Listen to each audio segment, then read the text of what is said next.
السلام عليكم ورحمة الله وبركاته. إن الحمد لله نحمده ونستعينه من يهده الله فلا مضل له ومن يضلل فلا هادي له ونشهد أن لا إله إلا الله وحده لا شريك له ونشهد أن محمدا عبده ورسوله أما بعد فأعوذ بالله من الشيطان الرجيم بسم الله الرحمن الرحيم. وقال الله تعالى في كلامه المجيد والفرقانه الحميد يا أيها الذين آمنوا اتقوا الله حق تقاته ولا تموتن إلا وأنتم مسلمون. وقال الله عز وجل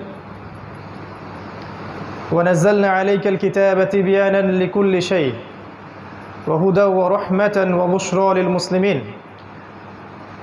وقال الله تعالى ولقد صرفنا في هذا القرآن للناس من كل مثل وكان الإنسان أكثر شيء جدلا. قال رسول الله صلى الله عليه وسلم إن الله يرفع بهذا الكتاب أقواما ويضع به الآخرين وهو يقول القرآن حجة لك أو عليك رب اشرح لي صدري ويسر لي أمري واحلل عقدة من لساني يفقه قولي اللهم فقهنا في الدين وعلمنا التأويل آمين يا أرحم الراحمين. نعوذ بكلمة الله التامات من شر ما خلق. الحمد لله যাবতীয় প্রশংসা এবং গুণগান একমাত্র মহিয়ান ও বরিয়ান আল্লাহ সুবহানাহু ওয়া তাআলার জন্য, যে আল্লাহ আযজা ওয়া জাল আজকে আমাদেরকে সুস্থ শরীরে পবিত্র জুমার দিনে মসজিদে এসে জুমার খুতবা শ্রবণ এবং সালাত আদায়ের উদ্দেশ্যে একত্রিত করেছেন। সেই মহান রবের দরবারে শুকরিয়া জানাই আলহামদুলিল্লাহ। অগণিত অসংখ্য দরুদ এবং সালাত বর্ষিত হোক মহান আল্লাহ প্রেরিত সর্বশেষ নবী এবং চূড়ান্ত নবী মানবতার মুক্তির দূত মুহাম্মদুর রাসূলুল্লাহ সাল্লাল্লাহু আলাইহি ওয়াসাল্লামের প্রতি আমরা দরুদ পাঠ করি আল্লাহুম্মা সাল্লি আলা মুহাম্মদ আল্লাহুম্মা বারিক আলা মুহাম্মদ। সম্মানিত উপস্থিত মুসল্লি কেরাম, আজকের জুমার খুতবার সংক্ষিপ্ত আলোচ্য বিষয় হচ্ছে Dhaka, the city of Akhiruzzaman বা কিয়ামতের শহর ঢাকা। এই বিষয়ে কোরআন এবং সুন্নাহ থেকে কিছু সারগর্ভ আলোচনা আপনাদের সামনে উপস্থাপন করার চেষ্টা করব ইনশাআল্লাহু আযজা ওয়া জাল। ওয়া মা তাওফীকি ইল্লা বিল্লাহ আলাইহি তাওয়াক্কালতু ওয়া ইলাইহি উনীব। আল্লাহ রাব্বুল আলামিন আমাদের প্রত্যেককে আলোচনা শুনে বুঝে আমল করার তৌফিক দান করুন, আমিন। আমি আলোচনা শুরু করতে চাই পবিত্র কোরআনুল কারীমের সূরাতুন নাহল এর 89 নম্বর আয়াত থেকে। আল্লাহ রাব্বুল আলামিন এই আয়াতে বলেছেন আউযু বিল্লাহি মিনাশ শাইতানির রাজীম ওয়া নাযালনা আলাইকাল কিতাবা তিবয়ানান লিকুল্লি শাই ওয়া হুদা ওয়া রাহমাতান ওয়া বুশরা লিল মুসলিমিন। আল্লাহ পাক বলেছেন, হে নবী, আমি আপনার কাছে এমন একটা কিতাব নাজিল করেছি। হে নবী মুহাম্মদ সাল্লাল্লাহু আলাইহি ওয়াসাল্লাম, আমি আপনার প্রতি এমন একটা কিতাব নাজিল করেছি যেই কিতাবটি প্রত্যেকটা বিষয়ের ব্যাখ্যা। তিবয়ানান মানে ব্যাখ্যা, কুল্লি শাই প্রত্যেকটা বিষয়ের, এবং ওয়াহুদান এবং এটা হচ্ছে হেদায়েত, ও রাহমাতান এবং দয়া, ওয়া বুশরা লিল মুসলিমিন মুসলিমদের জন্য সুসংবাদ। এই আয়াতের সাথে সামঞ্জস্যপূর্ণ আরও অনেক আয়াত আছে আল কোরআনে। ফর এক্সাম্পল সূরা কাহফের 54 নম্বর আয়াতে আল্লাহ পাক বলেছেন ওয়ালাকাদ সাররাফনা ফি হাযাল কুরআন লিন-নাস মিন কুল্লি মাসাল, আমি এই কোরআনের মধ্যে মানব জাতির জন্য প্রত্যেকটা বিষয় ব্যাখ্যা করেছি। সূরা বানী ইসরাঈলে এরকম একটা আয়াত আছে। তো এই সার কথা হচ্ছে যে আল কোরআন এবং সুন্নাহর মধ্যে যদি আমাদের জীবনের প্রত্যেকটা বিষয়ের সমাধান না থাকে, তাহলে নিঃসন্দেহে কোরআন এবং সুন্নাহ আল্লাহর পক্ষ থেকে আসে নাই। যেই কিতাব এবং যেই সুন্নাহর মধ্যে, আদর্শের মধ্যে মানব জাতির প্রত্যেকটা বিষয়ের সমাধান থাকে না, সেটা কখনো সুপ্রিম আল্লাহর বিধান বা গ্রন্থ বা রিলিজন হতে পারে না। আমরা দেখি কোরআন এবং সুন্নাহয় প্রত্যেকটা বিষয়ের ব্যাখ্যা আছে কি নাই। আপনি যদি আপনার জীবনের ইবাদত বন্দেগীর সমাধান চান, কোরআন সুন্নাহয় পাবেন। আপনি পলিটিক্যাল সমাধান চান, কোরআন এবং সুন্নাহয় পাবেন। এটা আলাদা কথা যে আমরা সেখান থেকে সমাধান নেই বা নেই না, এটা আলাদা টপিক। আপনি ইকোনমিক সমস্যার সমাধান চান, কোরআন সুন্নাহয় পাবেন ইনশাআল্লাহ। আমরা নেই বা নেই না সেটা আলাদা সাবজেক্ট। আপনি সোশ্যাল সমস্যার সমাধান পাবেন আপনি ইনশাআল্লাহ। পারিবারিক, রাজনৈতিক, বৈশ্বিক প্রত্যেকটা বিষয়ের সমাধান ইনশাআল্লাহ কোরআন সুন্নাহয় পাবেন। এই আকীদা যার মধ্যে নাই, কোরআন সুন্নাহ অনুযায়ী আমরা তাকে প্রপার মুসলিম বলতে পারি না। আর কেউ যদি আকীদা বিশ্বাস লালন করে যে হ্যাঁ কোরআন এবং সুন্নায় প্রত্যেকটা বিষয়ের সমাধান আছে, কিন্তু আমি বৈষয়িক কারণে হোক বা দুনিয়াবী স্বার্থেই হোক মানছি না বা মানতে পারছি না, সেটা আলাদা বিষয়। অ্যাটলিস্ট আকীদা বিশ্বাস থাকতে হবে যে কোরআন সুন্নায় প্রত্যেকটা বিষয়ের ব্যাখ্যা আছে। আল্লাহ পাক এই কথাটা বলছেন এই আয়াতের মধ্যে, তিবিয়ানান লিকুল্লি শাই, প্রত্যেকটা বিষয়ের ব্যাখ্যা। তো নিঃসন্দেহে কোরআন সুন্নাহ দিয়ে আমরা আমাদের সমসাময়িক বিশ্বকেও ডিল করতে পারবো ইনশাআল্লাহ। কোরআন সুন্নাহ শুধুমাত্র রাসূলুল্লাহ সাল্লাল্লাহু আলাইহি ওয়াসাল্লামের যুগের জন্যই ছিল না, কিয়ামত পর্যন্ত থাকবে। প্রত্যেক যুগের সমাধান আমরা কোরআন সুন্নায় পাবো। এর মধ্যে একটা পয়েন্ট চলে আসে যে ইনশাআল্লাহ তাআলা আমরা কোরআন এবং সুন্নাহকে দিয়ে শেষ জামানা, সমসাময়িক বিশ্ব, present world affairs, present world economy, সামনের দিনগুলা, এগুলোকে ডিল করতে পারবো ইনশাআল্লাহ। কোরআন এবং সুন্নায় এই সমস্যার সমাধান আছে। যারা এখান থেকে সমাধান নিতে চান না বা নেওয়া যাবে না এরকম ফতোয়া দিয়ে থাকেন, তাদেরকে নিয়ে আমাদের কোনো মাথা ব্যথা নাই। তা আমরা মনে করি কোরআন এবং সুন্নাহকে দিয়ে বিশ্বকে চ্যালেঞ্জ করার জন্যই আল্লাহ পাক এটাকে নাজিল করেছেন, যেন আমরা হীনমন্যতায় না ভুগি, আমরা পরাজিত জাতি হয়ে বসবাস না করি। যদি আমরা একটু পিছনের দিকে তাকাই, আমরা দেখব যে ইসলামের হিস্ট্রিতে যতগুলো শাস্ত্রের উদ্ভব হয়েছে, ফর এক্সাম্পল মেডিকেল সায়েন্সের কথা বলেন, ফিলোসফির কথা বলেন, ইসলামিক ইকোনমিক্সের কথা বলেন, তারপরে ওয়েস্টার্ন কালচারের সাথে ইসলামিক যে সংস্কৃতি, এটা সমন্বয়ে কিছু মতবাদ বের করেছে, বা সুফিজম, যতগুলো দেখবেন আপনি, এগুলোর মধ্যে পজিটিভ নেগেটিভ বিষয় আছে, কিন্তু প্রত্যেকটা বিষয় কিন্তু সমসাময়িক স্কলাররা কোরআন সুন্নাহ থেকে গবেষণা করেই বের করেছিলেন। খেয়াল করে দেখেন, মেডিকেল সায়েন্সের যত এই যে থটসগুলো আছে, এইগুলা ইকোনমিক সেকশনের থটসগুলো আছে, ইসলামিক পলিটিক্স বা তৎকালীন জিও পলিটিক্স বা এই যে ইসলামিক ব্যাংকিং, ইসলামিক ফাইন্যান্স, প্রত্যেকটা বিষয়ের যে সমাধানগুলো এসেছে, সমসাময়িক ওলামায়ে কেরাম কিন্তু কোরআন সুন্নাহ ঘাটাঘাটি করেই বের করেছিলেন। এবং তারা যে সলিউশনটা দিয়েছিলেন, এর উপরে দাঁড়িয়ে আছে পশ্চিমা সভ্যতা। এখন এরা কিন্তু দাঁড়িয়ে আছে আমাদের বেইজের উপরে, যখন আমরা ওদেরকে শাসন করতাম। তো তৎকালীন ওলামায়ে কেরাম যদি বলতেন না না কোরআন সুন্নাহ দিয়ে ঘাটাঘাটি করার দরকার নাই, এইগুলো দিয়ে আসলে সমসাময়িক বিষয়গুলো ডিল করার দরকার নাই, খালি আমল করব, বাঁচবো, খাবো দাবো, মারা যাব, আমরা সমস্যার সমাধানগুলো কোরআন সুন্নাহ থেকে খুঁজবো না, তাহলে আজকে আমরা এইরকম বড় বড় শাস্ত্রগুলোকে পেতাম না। তো আমরা বিশ্বাস করি কোরআন এবং সুন্নাহ আল্লাহ পাক প্রত্যেকটা বিষয়ের সমাধান দিয়েছেন, এবং সমসাময়িক প্রত্যেকটা সমাধান আমরা যদি একটু অনেস্টলি খুঁজি কোরআন সুন্নাহে পাবো ইনশাআল্লাহ। এই কনসেপ্টটা আমাদেরকে আগে হজম করা উচিত। তারপরের পয়েন্টটা হচ্ছে যে আমরা আখিরুজ্জামান বলতে আসলে কি বুঝি। আখির মানে শেষ, জামান মানে যুগ। আমরা বুঝি এটা শেষ যুগ। কোনটা কত সালে কিয়ামত হবে বা কোন দিন কোন ক্ষণে কিয়ামত হবে, এই বিষয়টা কেউ জানে না। এই বিষয় নিয়ে আমাদের কোনো দ্বিমত নাই, আপত্তি নাই।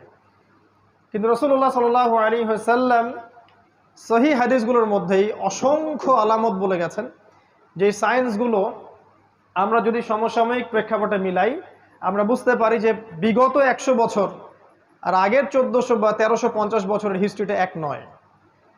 লাস্ট 100 বছরে এমন এমন অনেক কিছু হয়েছে এই ওয়ার্ল্ডের মধ্যে, যেটা বিগত 1300 বছরেও হয়নি আসলে। এটার জন্য কি করা দরকার? এটার জন্য একটু কোরআন এবং সুন্নাহর সাথে আরও কয়েকটা সাবজেক্ট পড়াশোনা করা দরকার। এর সাথে আখিরুজ্জামানের হাদিসগুলোকে যদি আমরা একটু ঘাটাঘাটি করি, যুগের যারা টপ স্কলার, শুধু বাংলাদেশের নয় বাইরের কান্ট্রিরও, তারা কিছু কনক্লুশন দেন যে এই সায়েন্সগুলো আগে কখনো ছিল না, এগুলো ডেঞ্জারাস, মানব জাতির সামনে সময় কম, এবং এটা শেষ যুগের সায়েন্সগুলোর অন্যতম। আমরা বলছি না এত সালে কিয়ামত হবে, এত সালে এটা হবে, এত সালে ওইটা হবে, এই কনসেপ্টটা আমি বিশ্বাসী না।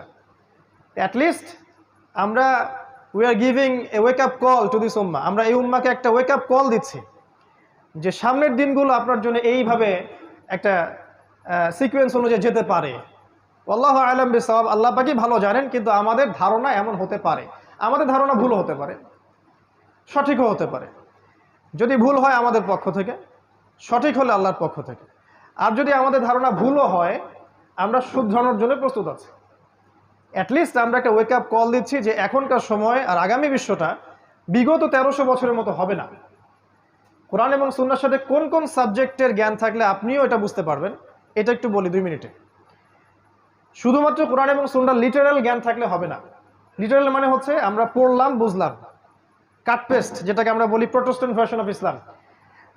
কোরআনের অনুবাদ পড়লাম, হাদিসের অনুবাদ পড়লাম, মনে করলাম যে আমি বড় মুফতি হয়ে গেছি, এখন স্টেটমেন্টগুলো দেওয়া শুরু করলাম, কনক্লুশনে গেলাম, এটা ঠিক না। বা এই দুটো সাবজেক্ট থাকলেই যে আপনি এই জামানাকে ডিল করতে পারবেন এমন না ব্যাপারটা। এই যুগে যদি আমরা এসক্যাটোলজিক্যাল জ্ঞান পেতে চাই, শেষ জামানার জ্ঞান পেতে চাই, তাহলে কোরআন এবং সুন্নাহর গভীর জ্ঞানের সাথে সাথে আমাদেরকে তাফসীর সম্পর্কে জানতে হবে, অবশ্যই আমাদেরকে ফিকহ জানতে হবে, আমাদেরকে ইসলামিক হিস্ট্রিটা জানতে হবে, ইসলামিক হিস্ট্রিটা অ্যাটলিস্ট। এবং আমি বারবার বলি ওয়ার্ল্ড হিস্ট্রি, বিশ্বের ইতিহাস, এটা জানা উচিত। এটার জন্য ক্লাসিক্যাল অনেক বই আছে ইউনিভার্সিটিতে, এগুলো পড়াতে কোনো দোষ নাই, এগুলো সেকুলার সিস্টেম নয়, এগুলো আমাদেরই সিস্টেম। এই আখিরুজ্জামানকে বুঝতে হলে ইকোনমিক্স জানতে হবে। ইকোনমিক্স যে জানে না সে শেষ জামানকে বুঝতে পারবে না।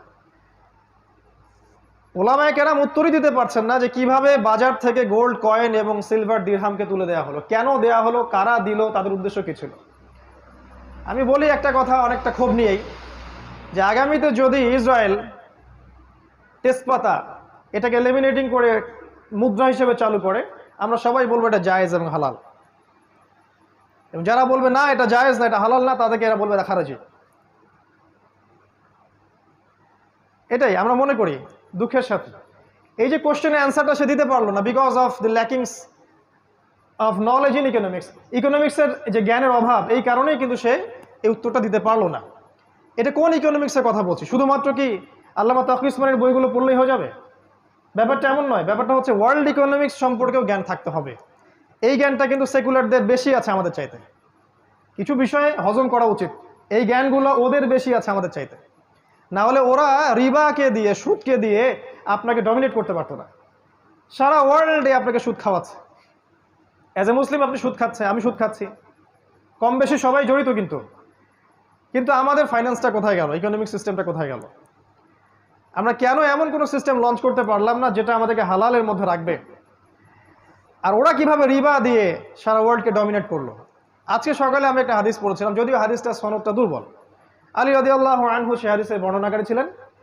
তিনি বলছিলেন দাজ্জালকে ফলো করবে এমন কিছু মানুষ যারা সুদখোর, যারা রিবা বা সুদকে কেন্দ্র করে তাদের পুরো ইকোনমিক সিস্টেমটা লঞ্চ করেছে। কোন কান্ট্রি সেটা? আমরা যদি একটু ওয়ার্ল্ড ইকোনমিক্স ঘাঁটি, দেখবো সারা ওয়ার্ল্ডে একটা কান্ট্রি আছে, একটা সভ্যতা আছে যারা সুদকে দিয়ে সারা বিশ্ব শাসন করছে। এর মাস্টার মাইন্ড ইসরায়েল, আর সেখানে জিউসরা আছে।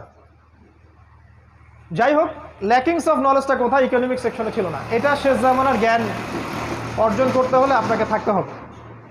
আরেকটা সাবজেক্টের কথা আমি বলি বারবার, সেটা হলো যে জিও পলিটিক্স। এটা আপনারা আমার চেয়ে হয়তো ভালো বোঝেন, যারা ইউনিভার্সিটিতে পড়েন তারা আরও ভালো বোঝেন। জিও পলিটিক্যাল নলেজ না থাকলে এই ভূ রাজনৈতিক প্রেক্ষাপটটা বুঝতে পারবে না।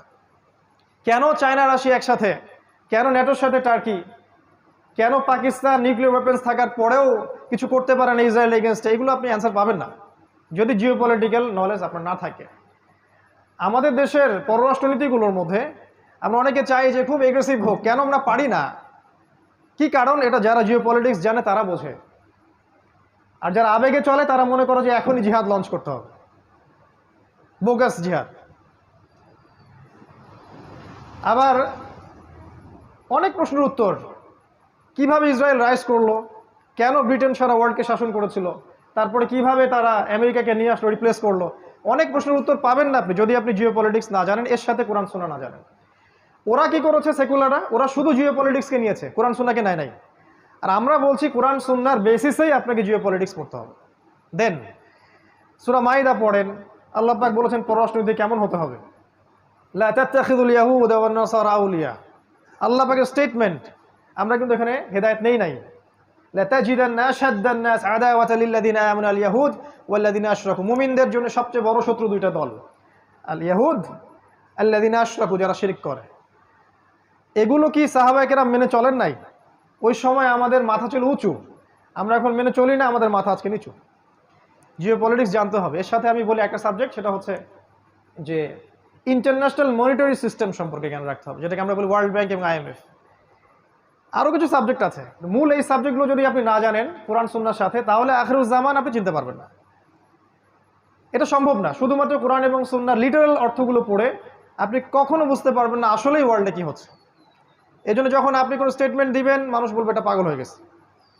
তা আমরা বলছি যে নিউক্লিয়ার ওয়ার সামনে আসছে, আমরা বলছি দাজ্জাল জেরুজালেম থেকে বিশ্ব শাসন করবে, পাল্টা পোস্ট দিয়ে রাখলো স্কুল বয় টাইপের কিছু মানুষ, দাজ্জাল খোরাসান থেকে বের হবে। ভাবখানা এমন যে হাদিসগুলো আমরা কখনো পড়িই নাই। আমরা যদি একটা কোশ্চেনই করি তাহলে রাসূলুল্লাহ সাল্লাল্লাহু আলাইহি ওয়াসাল্লাম মদিনা ইবনে সাইয়্যদকে দাজ্জাল কেন মনে করতেছেন? Answer me. রাসূলুল্লাহ সাল্লাল্লাহু আলাইহি ওয়াসাল্লাম মদিনায় ইবনে সাইয়্যদকে কেন দাজ্জাল মনে করছেন? হে ওমর, ও যদি দাজ্জাল হয়ে থাকে তুমি ওকে হত্যা করতে পারবে না, আর ও যদি দাজ্জাল না হয়ে থাকে নিরাপরাধ ব্যক্তিকে হত্যার মধ্যে কোনো ফল নেই। ইবনে সাইয়্যদ বলছে আল্লাহর কসম আমি জানি দাজ্জাল কে, তার পিতার নাম কি, বা ইত্যাদি ইত্যাদি। হাদিসগুলো পড়ে দেখেন, বুখারী মুসলিম। তাহলে রাসূলুল্লাহ সাল্লাল্লাহু আলাইহি ওয়াসাল্লাম যে কে ভালো জানে যে কোথা থেকে দাজ্জাল বের হবে, তিনি কেন খোরাসানের কথা না বলে সেখানে গিয়ে মদিনা ইবনে সাইয়্যদকে ইনভেস্টিগেট করছেন? একটা বিষয় কি, এই সাবজেক্টটা নিয়ে আমাদের দেশে কোনো ফ্যাকাল্টি নাই, কোনো আলাদা কোনো কনস্ট্রাকটিভ কোনো বই নাই, কোনো মাদ্রাসায় এই সাবজেক্টটাকে নিয়ে গভীর পড়াশোনা করানো হয় না, কোনো সেকুলার ইউনিভার্সিটিতেও করানো হয় না। তাহলে একটা সাবজেক্ট সম্পর্কে আমরা কিভাবে জানবো যদি সেই সাবজেক্টের আমাদের কোনো ফ্যাকাল্টি না থাকে? যেমন ধরুন ফিকের অনেক ফ্যাকাল্টি আছে না বাংলাদেশে, ফিকের অনেক আলাদা ডিপার্টমেন্ট আছে না, শরিয়া গ্র্যাজুয়েশন কোর্স, বসেন দরকার নাই, বসেন, শরিয়া গ্র্যাজুয়েশন কোর্স ইত্যাদি ইত্যাদি। একটা সাবজেক্ট সম্পর্কে জানতে হলে ওখানে গভীর পড়াশোনা করতে হয়। কিন্তু নবী সাল্লাল্লাহু আলাইহি ওয়াসাল্লাম বলেছেন যে কিয়ামতের সবচেয়ে বড় ফিতনা, যার চেয়ে বড় কোনো ফিতনা নাই, সেটা হচ্ছে মাসিহুদ দাজ্জাল। এই দাজ্জাল সম্পর্কে আপনি কোনো ফ্যাকাল্টি পাবেন না, কনস্ট্রাকটিভ কোনো সিলেবাস পাবেন না, বই পাবেন না, গবেষণা পাবেন না। তাহলে যেটা নিয়ে কোনো গবেষণা নাই, যেটা নিয়ে কোনো মানে ফ্যাকাল্টি নাই, কোনো ডিপার্টমেন্ট নাই, কোনো আলাদা বই সিলেবাস কিছুই নাই, কিভাবে আপনি মনে করলেন যে দুই একটা হাদিস বিচ্ছিন্নভাবে পড়েই আপনি সাবজেক্টটা বুঝে যাবেন আর মানুষের সমালোচনা করা শুরু করবেন? যারা ওই সাবজেক্টে দীর্ঘদিন পড়াশোনা করছে ওদের। তো ইনশাআল্লাহ তাআলা এসব স্কুল বয়দের প্রশ্নের উত্তরগুলো আমরা একটা বই আকারে ছাপিয়ে দেবো ইনশাআল্লাহ, কারণ ইন্ডিভিজুয়ালি প্রত্যেকের উত্তর দিতে গেলে আমাদের সময় চলে যাবে, ততদিন না মালহামা শুরু হয়ে যাবে আর কি। তো আমরা আখিরুজ্জামানকে বুঝতে হলে এই সাবজেক্টগুলো দিকে খেয়াল রাখি। আল্লাহ পাক সবাইকে তৌফিক দান করুন, আমিন। ইনশাআল্লাহ তাআলা আমরা একটা সিলেবাস লঞ্চ করে দিব যেখানে একটা জেনারেল এডুকেটেড মানুষ কিভাবে এই সবগুলো সাবজেক্ট পড়াশোনা করবেন, বইয়ের নাম, লেখকের নাম সহ আমরা বলে দিব ইনশাআল্লাহ, যতটুকু আমরা আমাদের ক্ষুদ্র জ্ঞানে পারছি। এর চেয়েও যে ভালো হতে পারে না এমন নয়, তবে আমরা জাস্ট একটা শুরু করতে চাচ্ছি, এবং এই ব্যাপারটার নাম দিয়েছি আমরা ডিপ্লোমা ইন ইসলামিক স্টাডিজ, এবং সেখানে আমরা অবশ্যই স্ক্যাটোলজি বা শেষ জামান একটা সাবজেক্ট রাখবো, একটা বিভাগ রাখবো ইনশাআল্লাহ।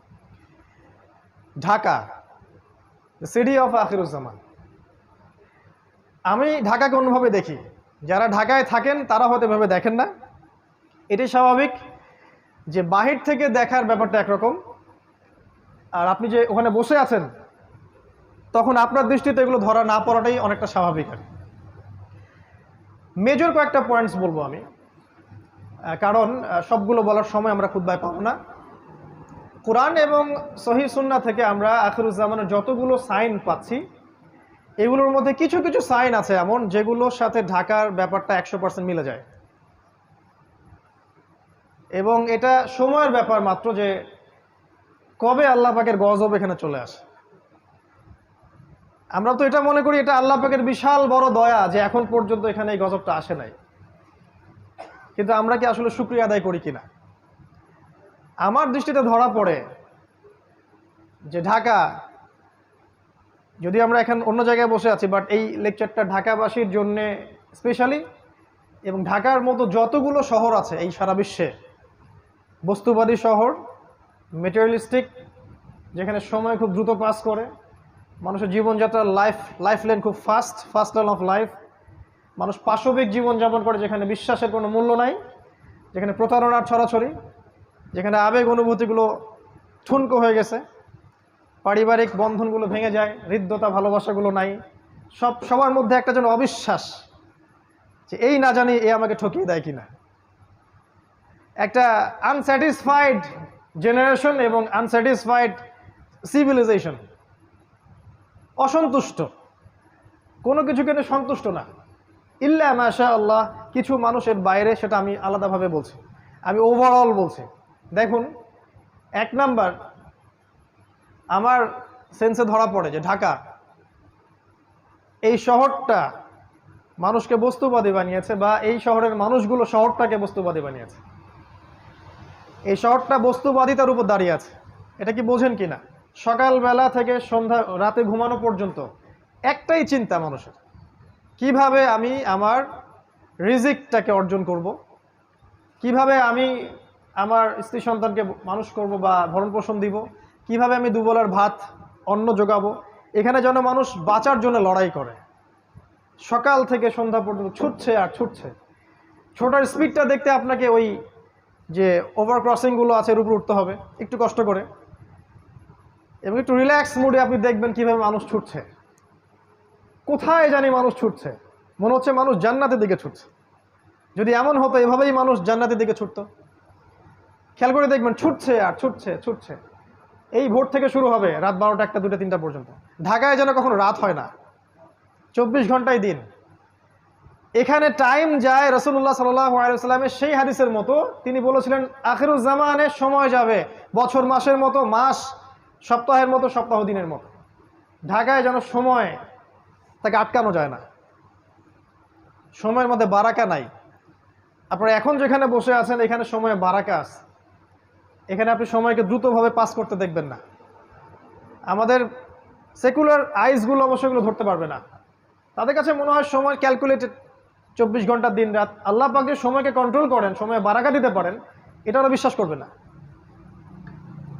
একজন সাহাবী 40 বছর বয়সে যা যা করেছেন, এই জেনারেশনে 100 বছর হায়াত পাওয়া মানুষ এটা করতে পারে না। রাসূল সাল্লাল্লাহু আলাইহি ওয়াসাল্লাম নিজে একদিনে যতগুলো কাজ করতেন, আমরা মনে হয় 1 বছর এতগুলো কাজ করতে পারি না। সময় আল্লাহ কন্ট্রোল করেন, এখানে বারাকা দেন। ঢাকায় ফার্স্ট লেন অফ লাইফ, খুব দ্রুত মানুষ ছোটে, যেন মানুষ ছুটতেছে জান্নাতের দিকে। আসলে তারা কোন দিকে ছুটছে? তারা ছুটছে মূলত বস্তুবাদী ভোগবিলাসের দিকে। আল্লাহ পাক যেগুলো বলেছেন, যুয়িনা লিন-নাস হুব্বুশ শাহাওয়াতি মিনান নিসা, এই যে 6টা বিষয় বা 5টা বিষয় আল্লাহ পাক বলেছেন, এগুলোর পিছনে মানুষ ছোটে। খাওয়া, পড়া, ভরণ পোষণ, আরেকটু প্রোগ্রেস, আরেকটু স্ট্যাটাসকে বাড়ানো যায় কিভাবে, আমার আছে 1 কোটি টাকা, কেমন করে এটা 2 কোটি হবে, আমার 5তলা বিল্ডিং আছে, কেমন করে এটা 10তলা হয়। এই বস্তুবাদিতার দিকে ঢাকা ছুটছে। আপনি জানেন কি না এটা কিয়ামতের একটা আলামত, এটা আখিরুজ জামানে কিয়ামতের বড় একটা সাইন, যে মানুষ দুনিয়ার পিছনে ছুটবে, দিন থেকে মানুষ সরে যাবে। এবং আল্লাহ পাক গজব হিসেবে এই মুসলিম জাতির উপরে এই দুনিয়ার চাকচিক্যটাকে উন্মুক্ত করে দিবেন। হাদিসে এভাবে এসেছে, এই দুনিয়ার চাকচিক্য তোমাদের জন্য উন্মুক্ত করা হবে, ঠিক যেমন পূর্ববর্তীদের জন্য করা হয়েছিল। আর এই দুনিয়া তোমাদেরকে ধ্বংস করবে, ঠিক যেমন করে পূর্ববর্তীদেরকেও দুনিয়া ধ্বংস করেছে। এটা হচ্ছে ফিউচার এই বস্তুবাদী ঢাকার। 2 নাম্বার হচ্ছে, দেখুন এখানে যতগুলো সিস্টেম আছে, এই সিস্টেমগুলো দাঁড়িয়ে আছে অন দ্য বেসিস অফ শিরক অ্যান্ড কুফর। শুধুমাত্র এই শহরটার কথা আমি বলছি না, এরকম যত শহর আছে সারা ওয়ার্ল্ডে তাদের কথা বলছি। দাঁড়িয়ে আছে education system on the basis of শিরক, আপনার political system on the basis of কুফর অ্যান্ড শিরক, আপনার ইকোনমিক সিস্টেম দাঁড়িয়ে আছে শিরকের উপরে। কেউ ডিবেট করতে চাইলে আমি রাজি আছি, কিন্তু প্রমাণ করতে পারবো যে এগুলো শিরকের উপর দাঁড়িয়ে আছে। এখানে জ্ঞানের সংজ্ঞা শেখানো হয়েছে যে পরীক্ষা নিরীক্ষা পর্যবেক্ষণের মাধ্যমে যেটা লাভ করবেন সেটা জ্ঞান। আর আল্লাহ পাক বলছেন আল্লাহর পক্ষ থেকে যা নাজিল হয় সেটাই চূড়ান্ত জ্ঞান। কুফর এবং শিরক এখানে শেখানো হয়েছে। জ্ঞান অর্জনের কি উদ্দেশ্য? একটা জব, একটা চাকরি। এই জন্য বড় বড় চাকচিক্যময় ইউনিভার্সিটি গড়ে উঠেছে এখানে শহরের মধ্যে। এবং এই ইউনিভার্সিটিসগুলো আমাদেরকে কি শিখাচ্ছে আসলে দিন শেষে? ওজুর মাসআলা, গোসলের মাসআলা, 10টা হাদিস, 20টা কোরআনের আয়াত, 10টা সূরা, ইতিহাস, ফিকহ। আপনাকে শেখাচ্ছে কিভাবে আপনি একটা চাকরি অর্জন করবেন, আপনার স্ট্যাটাস বাড়বে, বাড়ি গাড়ি করবেন, খাবেন, ফুর্তি করবেন, এনজয় করবেন, পাশবিক লাইফ লিড করবেন, দেন ইউ উইল ডাই, আপনি মারা যাবেন। মারা যাওয়ার পরে আপনার 3বার জানাজা পড়ানো হবে 3টা জায়গায়। তারপর 3 দিন পর মানুষ আপনাকে ভুলে যাবে। এবার গন ফ্রম হিস্ট্রি, আপনি হিস্ট্রি থেকে, ইতিহাস থেকে আপনার নাম শেষ, মুছে গেছে। ঢাকা আপনাকে এটা শেখাচ্ছে। এবং এর মতো যত সভ্যতা আছে এগুলা, এটা বস্তুবাদী এডুকেশন সিস্টেম। আল্লাহ পাক বলেছেন আমার নাজিল করা যে শিক্ষা ব্যবস্থা, এটা হচ্ছে এমন, মানুষ জ্ঞান অর্জন করবে আল্লাহকে পাওয়ার জন্য। জ্ঞান অর্জনের উদ্দেশ্য হবে দিন প্রচার করা, প্রতিষ্ঠা করা, বিনয়ী হওয়া, নম্র হওয়া এবং জ্ঞান অনুযায়ী আমল করা। জ্ঞান এমন হবে উপকারী যেটা আল্লাহর পক্ষ থেকে নাজিল হয়, যে জ্ঞান আমাদেরকে আল্লাহ থেকে দূরে সরাবে না, বরং কাছাকাছি নিয়ে আসবে। মিলান আপনার এডুকেশন সিস্টেমের সাথে এগুলোকে, আসলে কি এমন হচ্ছে কিনা। কিন্তু লাক্সারিয়াস বিল্ডিংয়ের তো অভাব নাই। ব্যাঙের ছাতার মতো লক্ষ লক্ষ প্রতিষ্ঠান আপনার শহরে, কয়টা প্রতিষ্ঠান আপনাকে আল্লাহর দিকে নিয়ে আসতেছে? এডুকেশন সিস্টেম দাঁড়িয়ে আছে শিরকের উপর। আপনার ইকোনমিক সিস্টেম আপনার শহরের দাঁড়িয়ে আছে শিরকের উপরে। তারা আল্লাহর হালালকে হারাম করেছে, আর আল্লাহর হারামকে তারা হালাল করেছে। আল্লাহ পাক সুদকে হারাম করেছিলেন, তারা সুদকে হালাল করেছে। তারা রিবাকে ফরজ করেছে। আল্লাহ পাক দিয়েছিলেন একটা মনিটারি সিস্টেম, সেটাকে তারা তুলে দিয়েছে। আল্লাহ পাক কারেন্সি দিয়েছিলেন, সেটাকে তারা তুলে দিয়েছে। আল্লাহর হালালকে কেউ যদি হারাম করে আর আল্লাহর হারামকে কেউ হালাল করে, এটাকে কি বলা হয়? সূরা তাওবার 31 নম্বর আয়াত পড়ে দেখেন, এখানে বলা হচ্ছে এটা শিরক। কি জানেন একটা? হ্যাঁ, না এটা না, যাই হোক, আমি এই মুহূর্তে মনে করতে পারছি না। শেষের শব্দটা দেখবেন যে এখানে শিরকের কথা বলা আছে। ইত্তাখাযু, মনে পড়েছে, ইত্তাখাযু আহবারহুম ওয়া রুহবানহুম আরবাবা মিন দুনিল্লাহ ওয়াল মাসীহ ইবনে মারইয়াম। তারা কি করেছিল? আল্লাহকে বাদ দিয়ে, খ্রিস্টানদের কথা বলা হচ্ছে, জিউসদের কথা বলা হচ্ছে, পাদ্রী দরবেশ এদেরকে রবের আসনে বসিয়েছিল। ভালো করে শোনে না একটা, তারা পাদ্রী এবং দরবেশদেরকে রবের আসনে বসিয়েছিল এবং ঈসা আলাইহিস সালামকে রবের আসনে বসিয়েছিল। ওয়ামা উমিরু ইল্লা লিয়াবুদু ইলাহা ওয়াহিদা, কিন্তু ওদেরকে শুধু আদেশ করা হয়েছিল তারা এক আল্লাহর ইবাদত করবে। এই আয়াতটা যখন পড়া হচ্ছে আদী ইবনে হাতেমের সামনে, তা আদী ইবনে হাতেম বলছেন যে আমরা তো আমাদের পাদ্রী দরবেশদের ইবাদত করি না ইয়া রাসূলুল্লাহ। আল্লাহ রাসূল বলছেন আলাইসা ইউহারিমুনা ফাআহাল্লাহ ফাতুহিল্লুনাহু, তারা কি আল্লাহর হারামকে হালাল করে দেয় না, তোমরা কি সেটা গ্রহণ করো না? তারা কি আল্লাহর হালালকে হারাম করে দেয় না, তোমরা কি সেটা মেনে নাও না? বা তারা কি আল্লাহর হারামকে হালাল করে না, তোমরা কি সেটা মেনে নাও না? তখন আদী ইবনে হাতেম বলল যে হ্যাঁ, বেলা ইয়া রাসূলুল্লাহ, এটা তো আমরা করি। আমরা হয়তো সরাসরি ওদের ইবাদত করি না, ওদেরকে সেজদা করি না, ওদের সামনে নজর মানত করি না, কিন্তু ওরা আল্লাহর হালালকে হারাম করলে আমরা মেনে নিচ্ছি, আর ওরা আল্লাহর হালালকে যদি হারাম করে ফেলে আমরা মেনে নিচ্ছি। আল্লাহ রাসূল বলেন সাল্লাল্লাহু আলাইহি ওয়াসাল্লাম, তিলকা ইবাদাতুহুম, এটাই হচ্ছে ওদের ইবাদত করা। এখন আপনি আসেন আপনার সিস্টেমের দিকে। আল্লাহ পাক সুদকে হারাম করেছেন, আমরা কি করেছি? হালাল করেছি। আল্লাহ পাক মাদককে হারাম করেছেন, আমরা হালাল করে নিয়েছি।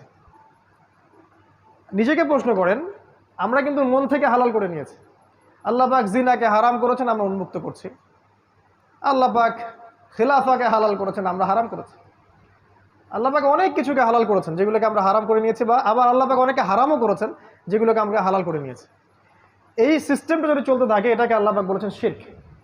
ওয়া মা উমিরু ইল্লা লিয়াবুদু ইলাহা ওয়াহিদা লা ইলাহা ইল্লা হু সুবহানাহু ওয়া তাআলা আম্মা ইউশরিকুন। এই কথাটা বলতে যাচ্ছিলাম, আম্মা ইউশরিকুন, তারা যে শিরক করছে আল্লাহর সাথে, এখান থেকে আল্লাহ পাক পবিত্র। তার মানে এই কাজটাকে আল্লাহ পাক শিরক বলেছে। তো আপনার শহরের এডুকেশন সিস্টেম, আপনার ব্যাংকিং সিস্টেম, আপনার ফাইন্যান্স, আপনার ইকোনমিক সিস্টেম, এগুলো দাঁড়িয়ে আছে শিরকের উপরে এবং কুফরের উপরে। এর জন্য আপনি একা দায়ী নন, এর জন্য আমাদের রাষ্ট্র দায়ী নয়, এর জন্য আমাদের শুধু এই ওলামায়ে কেরাম বা আমরা যারা সাধারণ জনগণ আমরাই দায়ী নই, ব্যাপারটা এমন নয়। আমাদের দোষ আছে, কিন্তু বড় দোষটা অন্য কারো, যাদের দিকে আমাদের চোখ নাই। আমাদের চোখটা হচ্ছে আপোষের ইখতলাফগুলোর দিকে আমাদের চোখটা বেশি আর কি।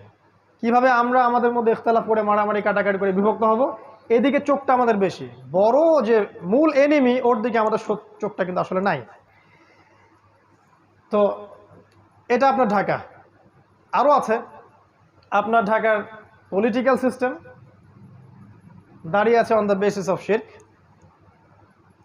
শুধু এই শহরের না, পুরো ওয়ার্ল্ড ওয়াইড, গ্লোবালি। তবে এটা চিরদিন থাকবে না ইনশাআল্লাহ। এটা একসময় ছিলও না, একসময় থাকবেও না। মাঝখানে একটা সময় আপনি পাচ্ছেন। এক সময় ছিল খেলাফা, আর পৃথিবীর শেষও হবে খেলাফা দিয়ে। এই উম্মতে মুহাম্মাদির স্টার্টিংটা ছিল খেলাফা দিয়ে, খেলাফা নিশ্চয়ই বুঝি আমরা এমন স্টেট যেটা যার মালিক আল্লাহ, এমন স্টেট যে রাষ্ট্রের প্রত্যেকটা বিষয়ের ফয়সালা হবে আল্লাহর বিধান অনুযায়ী, এমন স্টেট যেখানে আল্লাহ হচ্ছে আল আকবর, আল্লাহ হচ্ছে আল মালিক, মানুষ জনগণ আল মালিক আল আকবর নয়, বরং আল্লাহর দাসত্বের অধীনে প্রত্যেক মানুষ স্বতন্ত্র স্বাধীন। খেলাফা স্টেট একটা সময় ছিল, উমর ইবনুল খাত্তাবের যুগে, আবু বকর সিদ্দিকের যুগে, উসমান আলী, এই সময় ছিল, এখন নাই। একটা সময় আবার আসবে। কে আনবে, কিভাবে আসবে, এটা জানতে হলে আপনি আখিরুজ্জামান স্টাডি করেন, পাবেন ইনশাআল্লাহ। আমরা জানি যে এই পৃথিবীর শেষটাও হবে খেলাফতে, এবং এই পৃথিবীতে মানব জাতির যে ইতিহাস, এটাও শুরু হয়েছিল কিন্তু খেলাফা দিয়েই। ওয়াইয কুলনা লিল মালাইকা ওয়াইয ক্বালা রাব্বুকা লিল মালাইকা ইন্নী জাইলুন ফিল আরদি খলিফা। ওই যে খলিফা আদম আলাইহিস সালাম, তারপরে আপনার দাউদ আলাইহিস সালাম, সুলাইমান আলাইহিস সালাম, মুহাম্মদ সাল্লাল্লাহু আলাইহি ওয়াসাল্লাম, তারপরে সাহাবায়ে কেরাম, আবারও শেষটা হবে ঈসা ইবনে মারইয়ামের হাতে। ঈসা ইবনে মারইয়ামের হাতেই শেষ হবে, তিনিও হবেন কিন্তু খলিফা। কিভাবে আসবে, কিভাবে হবে, এটার জন্য আপনারা অপেক্ষা করতে থাকেন। সময়, টাইম উইল এক্সপ্লেইন এভরিথিং। সময় সব ব্যাখ্যা করে দিবে, কাউকে কিচ্ছু করতে হবে না, এটা আল্লাহর দায়িত্ব, আল্লাহ করে দিবে। কার দ্বারা করাবেন, কিভাবে করাবেন, এই প্ল্যান আল্লাহর কাছে আগে থেকেই করা আছে। আল্লাহ পাকে লাউহে মাহফুজে আগে থেকেই লেখা আছে যে দাজ্জালকে খুঁজতে যাওয়া সেই 10 জন ঘোড়সাওয়ারের বাবার নাম কি, তাদের নাম কি, তার বাবার নাম কি, সব কিছু রিটেন করা আছে। এত উদ্বিগ্ন হওয়ার কিচ্ছু নাই যে এখন আমাদের অবস্থা কেন এরকম, কিছুই হচ্ছে না, এত উদ্বিগ্ন হওয়ার কিচ্ছু নাই। এটা শেষ হবে খেলাফা দিয়ে। এখন যে অবস্থাটা আপনি আছেন, এটা শিরকের উপর দাঁড়িয়ে আছে। যারা দাঁড়িয়ে রেখেছে, দাঁড় করিয়ে রেখেছে, তাদের প্রতি নসিহত করা ছাড়া আমাদের কোনো আসলে কাজ নাই এই মুহূর্তে, কারণ আমরা দুর্বল। আর এটা আমাদের জন্য শোভাও পায় না যে আমরা তাদের পক্ষে বিরুদ্ধে এমন কিছু করব যেটা আমাদের শক্তি নাই। আমরা নাসিহা করতে পারি, তারা যদি রিসিভ করেন আলহামদুলিল্লাহ, রিসিভ না করলে তাও আলহামদুলিল্লাহ, অ্যাটলিস্ট আপনি আপনার দায়িত্ব পালন করেছেন। কারণ প্রত্যেকেই তার কর্মফল ভোগ করবে, এটা নিয়ে আপনাকে উদ্বিগ্ন হওয়ার কিছু নাই। আপনাকে আল্লাহর জায়গায় গিয়ে কাউকে শাসন করতে হবে না, আল্লাহ সব করে দিবেন ইনশাআল্লাহ। অপেক্ষা করতে থাকেন। আপনি যাবেন সামনে এই শহরের দিকে, দেখবেন এখানে আছে মাদকের ছড়াছড়ি। আপনার শহরে, পুরো শহর জুড়ে মাদকের ছড়াছড়ি।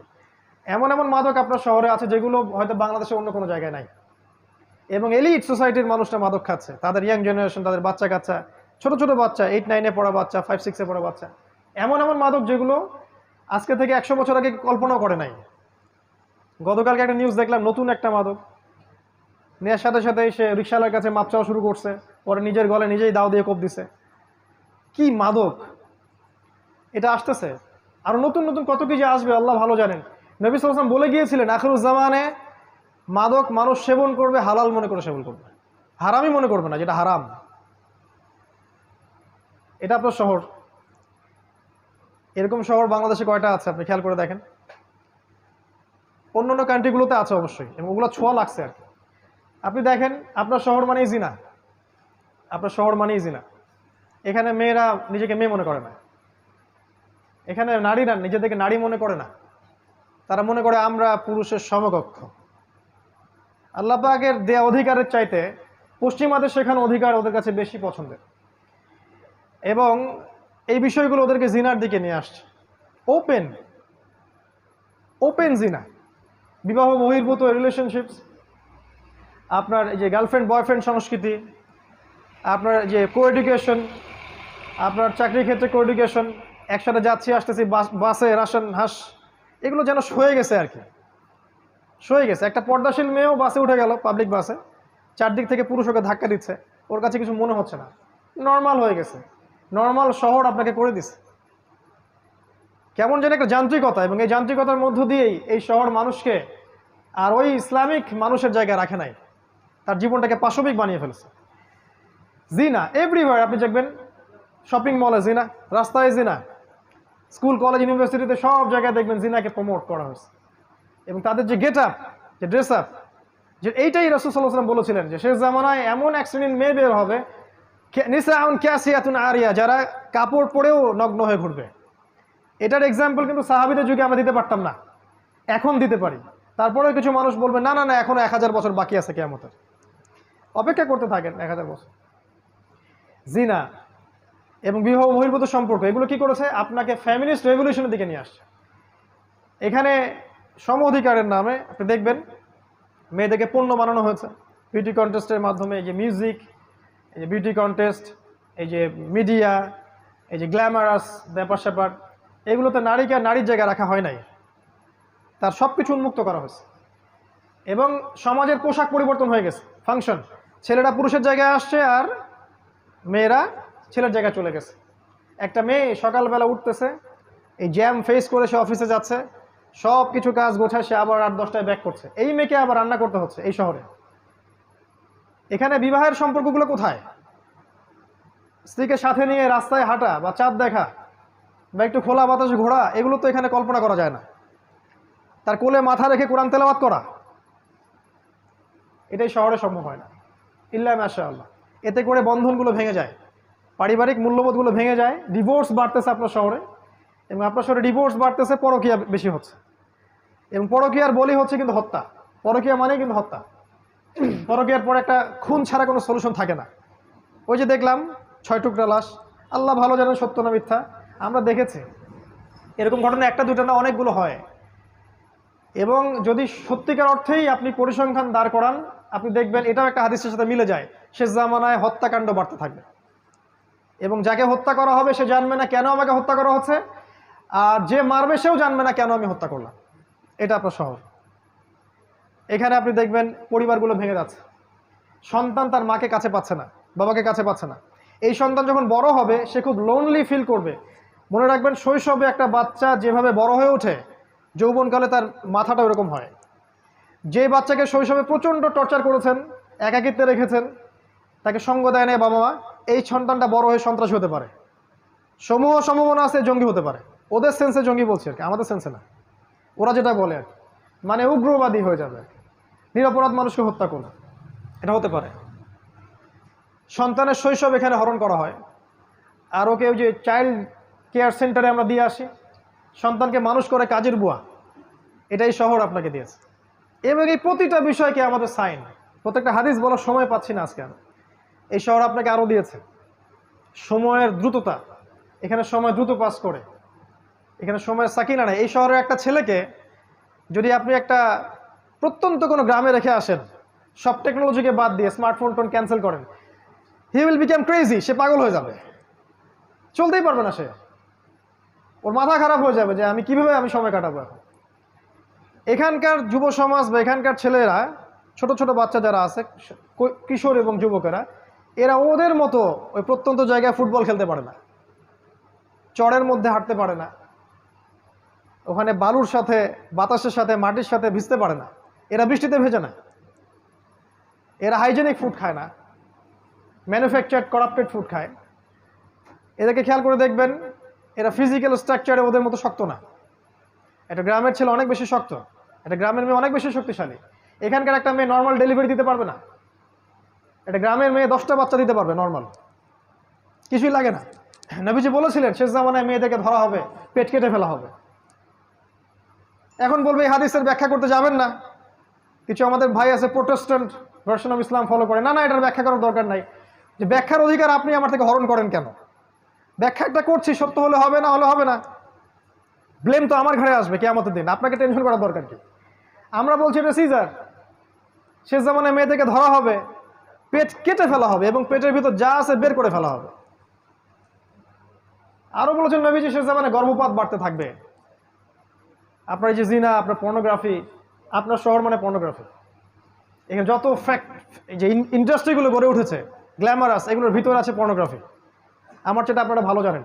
এবং এই প্রতিটা সেক্টর, এই আপনার ইন্ডাস্ট্রিয়াল সেক্টরগুলো, এই যে মাদকের সেক্টরগুলা, মিউজিশিয়ানগুলা, আর অন্যান্য যারা যারা আছে এই লাইনে, এদের মধ্যে একটা বড় অঙ্কের মানুষ হচ্ছে সমকামী, দে আর হোমোসেক্সুয়াল, এবং ওদের সংগঠনও আছে, আপনার শহরেই আছে। এটা আপনার শহর Dhaka, the city of Akhiruzzaman. এখানে আপনি দেখবেন কনস্ট্রাকটিভ বিল্ডিং, উঁচু উঁচু বিল্ডিং। এই দৃশ্য আজকে থেকে 100 বছর আগে এই বিশ্ব দেখে নাই, যে প্রতিটা শহরে বড় বড় উঁচু উঁচু বিল্ডিং। আর নবী সাল্লাল্লাহু আলাইহি ওয়াসাল্লাম তার জীবনের শেষের দিকে একটা হাদিস বলেছেন, লাস্টের দিকে জিবরাইল আলাইহিস সালাম এসে জিজ্ঞাসা করেছিলেন ইমান কাকে বলে, ইসলাম কাকে বলে, কিয়ামত কবে হবে ইত্যাদি। নবীজি এই হাদিসে বলেছেন কিয়ামত কবে হবে আমি জানি না, বা এইভাবে বলেছেন যে তোমার জ্ঞান মাল মাসউল আনহা বিআলাম মিনাস সাইল, প্রশ্নকারীর চেয়ে উত্তরদাতা বেশি জানে না। কিন্তু আলামত দুইটা বলতেছে, মাত্র দুইটা। একটা হচ্ছে ওয়ানতারাল হুফাতাল উরাতাল আলাতা রিয়া আশ-শাইয়া তাতাওয়ালুনা ফিল বুনিয়ান, যখন আপনি দেখবেন যে সমাজের সবচেয়ে নিম্ন শ্রেণীর মানুষেরা, রাখাল টাইপের মানুষ, কাপড় নাই গায়ে, পায়ে স্যান্ডেল নাই, এরা উঁচু উঁচু বিল্ডিং নির্মাণের প্রতিযোগিতা করবে, তখন আপনি অপেক্ষা করেন কিয়ামতের জন্য। এই দৃশ্যটা কি লাস্ট 100 বছরের বিশ্ব দেখেছে কিনা? আপনার শহরের দৃশ্যকে দেখে প্রতিদিন প্রতি রাত, এখানে সূর্য ওঠে বিল্ডিং এর ফাঁক দিয়ে, সূর্য ডোবে বিল্ডিং এর ফাঁক দিয়ে। তারপরেও কিছু মানুষ বলবে না না এখন অনেক দেরি আছে। শোনেন, কিয়ামতের বড় সাইন হচ্ছে ভূমিকম্প। বেশি বেশি ভূমিকম্প হতে থাকবে সামনে, এবং বড় বড় তিনটা, একটা পূর্বে, একটা পশ্চিমে, একটা মাঝখানে পৃথিবীর। কিন্তু ছোটখাটো অনেক ভূমিকম্প হবে। বাইনা ইয়াদাই সাআ, কিয়ামতের আগে আগে মুতানুন শাদীদ, প্রচন্ড রকম মহামারী ছড়াবে বড় বড়। ওয়া বা'দাহু, এরপরে আসবে সানাওয়াতুজ জালাজিল, ভূমিকম্পের বছরগুলা। যদি এখনকার এই মহামারীর সিজনটাই সেই মহামারী হয়ে থাকে, আমি শিওর না, যদি হয়ে থাকে আল্লাহ ভালো জানেন, তাহলে এরপরে নিঃসন্দেহে ভূমিকম্প আসছে। আর এমনিতেই নর্মালি আপনার শহরে যদি একটা ভূমিকম্প হয়, চিন্তা করেন যে এই যে কি বলবো, উঁচু উঁচু দ্বিতল তৃতল অট্টালিকাগুলোর কি হবে? প্রত্যেকটা একটা একটা করে কবরস্থান হয়ে যাবে। আর এই কথা সেকুলাররাও বলে, শুধু তারাই সতর্ক করছে না যারা ওয়ান আইড পিপল। এটা আপনার শহর, এখানে আরো অনেক কিছু আছে। এখানে আপনি পাবেন প্রতারণা, আমানত এখানে উঠে গেছে। নবী সাল্লাল্লাহু আলাইহি ওয়াসাল্লাম বলেছিলেন কিয়ামতের আগে কি হবে? আমানত উঠে যাবে। খায়েনকে বলা হবে আমানতদার, আর আমানতদারকে বলা হবে খায়েন। এখানে সব সত্যবাদী ব্যক্তিকে মিথ্যাবাদী বলা হয়, আর এখানে সব মিথ্যাবাদীকে সত্যবাদী বলা হয়। আর এই কাজটা কে করে? এই কাজটা মিডিয়া করে। এখানে প্রত্যেকটা মিডিয়ার মধ্য দিয়ে ছড়ানো হয় নগ্নতা, অশ্লীলতা, কোনো কোনো ক্ষেত্রে মিথ্যা সংবাদ, যেটা মানুষকে ব্রেইন ওয়াশ করে। এবং অলরেডি এই পুরো এই সিভিলাইজেশন যেটা আছে ওয়ার্ল্ড ওয়াইড, এটা ব্রেইন ওয়াশড। আজকে থেকে 70 বছর আগে ইসরায়েল প্ল্যান করেছিল সারা বিশ্বের মানুষকে ব্রেইন ওয়াশ করে দিব, তারা যেন সত্য মিথ্যার মানদণ্ড খুঁজে না পায়। 70 ইয়ার্স হয়ে গেছে আজকে থেকে, দে আর সাকসিড। আপনার শহরে দেখবেন প্রতারণা, জালিয়াতি, বাটপাড়ি, চুরি, ছিনতাই, রাহাজানি, প্রত্যেকটা ইন্ডিভিজুয়ালস, এগুলো কিয়ামতের আলামত। আমি বলছি না যে এই আলামতগুলো আগে কখনো ছিল না, তো এখন যেভাবে এসেছে এইভাবে কখনো ছিল না। এছাড়াও আরো বড় বড় কিছু আছে। আপনার শহরে আছে জায়নিস্ট মুভমেন্ট। আপনার শহর জায়নিস্ট মুভমেন্টের বেস। আপনার শহর থেকে প্রত্যেক গ্রামে জেলায় যে রুট লেভেল পর্যন্ত ইসলাম বিরোধী সব মতবাদগুলোকে প্রচার করা হয়। For example Shiaism, for example Qadianism, for example missionaries, root level পর্যন্ত সেন্টার আপনার শহর। শপিং মলস যেগুলো আপনার মন থেকে নূর তুলে দিবে। 10 দিন এতেকাফ করেন রমাদান মাসে, এতেকাফ করে একটা শপিং মলে যান, ওই চায়না টাউনে চলে যান, আপনার নূর চলে যাবে। আর যদি এই মলসগুলোতে যাওয়া আসা করতে করতে আপনার কাছে মনে হয় এটা স্বাভাবিক, তাহলে নূর আর আপনার ভিতরে নাই। বুঝতে পারবেন নূর কি? ওই 10টা দিন এতেকাফ করেন, আল্লাহর সাথে থাকেন, 10 দিন পর চলে আসেন শহরের ভিতরে, দেখেন শহরটাকে আপনার ভালো মনে হবে না, ভালো লাগবে না। এছাড়াও এখানে আছে আপনার অ্যান্টিসেমিটিজম, মানে ধর্মীয় বিদ্বেষ ছড়ানোর ব্যাপার স্যাপার। এটা কিছু মানুষ পরিকল্পিতভাবে করে, কিন্তু আমরা কিন্তু সব ধর্মের মানুষ একসাথে থাকতেই চাই, সম্প্রীতির সাথে, হৃদ্যতার সাথে, ভালোবাসার সাথে। কিছু মানুষ ভিতর থেকে একটা কাজ করে অ্যান্টিসেমিটিজম, তারা চায় যে এর মধ্যে বিভক্তি সৃষ্টি হোক এবং মানুষ আপোষে লড়াই করে নিজেরা ধ্বংস হয়ে যাক। এছাড়া এখানে আছে উম্মার বিভক্তি। দেখবেন আপনি আপনার এখানে উম্মাকে ঐক্যবদ্ধ পাবেন না। এখানে দেখবেন জাহেলদের সংখ্যা বাড়বে, আলেমদের সংখ্যা কমে যাবে। এমন স্কলার আমাকে দেখেন আপনার শহরের, যে এই শহরের থেকে এই শহরে বড় হয়ে স্কলার হয়েছে, এই শহরে জন্ম নিয়ে এই শহরে শৈশব কৈশোর যৌবন পার করে পড়াশোনা করে সে বড় স্কলার হয়েছে, যে সারা বিশ্বকে ডিল করতে পারে, যার একটা ভয়েসে সারা বিশ্বের আনাচে কানাচে মানুষ প্রেরণা পাবে বা দিক নির্দেশনা পাবে বা যুগকে বুঝতে পারবে। একটা স্কলার দেখান, বাহিরের মানুষ স্কলার হয়ে এই শহরে আসছে, এই শহর আপনাকে স্কলার প্রডিউস করতে পারে নাই। কিন্তু হ্যাঁ, আপনি এখানে ইসলাম বিরোধী স্কলার পাবেন অনেক। তারপর এখানে আপনি জামা ইমারা ঐক্য ইউনিটি কিছুই পাবেন না, প্রচুর সমস্যা। এগুলো কি আমাদের সায়েন্স। এখানে আপনি পাবেন নাস্তিকতা, আপনি পাবেন কুফর, আপনি শিরক পাবেন, ফাসেকি জুলুম পাবেন। জুলম, এই শহরটা জুলমের শহর। সুযোগ পেলেই যেন আরেকজনকে ঠকাতে হবে মানসিকতা নিয়ে বড় হয়। চান্স পাইছি 200 টাকা ঠকাই দিব, ওই ঠকায় দেওয়ার ফলে মনে হলো আমার ক্রেডিট, আমি অ্যাচিভ করলাম কিছু একটা। এই শহরের মানুষ আলটিমেটলি পরকালকে ভুলে গেছে। আল্লাহর সামনে দাঁড়িয়ে ইয়াউমা ইয়াকুমুন নাস লিরাব্বিল আলামিন আয়াতটা ভুলে গেছে। সেদিন কি অবস্থা হবে? যেদিন মানুষ তার রবের সামনে দাঁড়াবে এবং তাকে প্রত্যেকটা বিষয়ের হিসাব দিতে হবে। আরও আছে, এই শহরের পুরো জেনারেশন, ইয়াং জেনারেশন স্পেশালি, তারা তাদের জীবনের লক্ষ্য থেকে সরে আসে। তাদের কোনো ইসলামিক যে অ্যাম্বিশন, ইসলামিক গোল বা the aim in life, Islamic concept এটা নাই। তারা জানে না যে তারা আসলে কি চায় জীবনে। এই শহরে এমন ছেলের সংখ্যা অনেক বেশি যারা একসময় খারাপ লাইনে ছিল, বেলাইনে ছিল, হয়তো মাদকের সাথে ছিল, গিটার বাজাতো বা ড্রামস প্লে করতো বা ব্যান্ডের সাথে ছিল বা আর অন্যান্য খারাপ কিছু করেছে। এ ধরনের অনেক মানুষ কিন্তু এই শহর ইসলামের দিকে আসছে। কিন্তু সত্যিকার অর্থে এই শহরের ইয়াং জেনারেশনকে ইসলামিক যে মোটিভেশন, ইসলামিক যে মানে গোল অফ লাইফ, এখান থেকে সরিয়ে দেওয়া হয়েছে। তারা এখনও জানে না যে তার জীবনের গোলটা কি। ফামান যুহজিহা আনিন নার ওয়া উদখিলাল জান্নাহ ফাকাদ ফাজ। যে ব্যক্তিকে পুলসিরাতের মধ্যে পার করে দেওয়া হবে, জান্নাতে প্রবেশ করানো হবে, জাহান্নাম থেকে বাঁচানো হবে, এই ব্যক্তি সফল। এই শহর আপনাকে এই সাফল্যের ডেফিনেশনটা ভুলিয়ে দিয়েছে। ডেফিনেশন অফ সাকসেস এইটা যে আমরা জাহান্নাম থেকে বাঁচবো, জান্নাতে প্রবেশ করব। এই শহর আপনাকে ভুলিয়ে দিয়েছে যে আপনার জীবনের সাফল্যের ডেফিনেশনটা কি।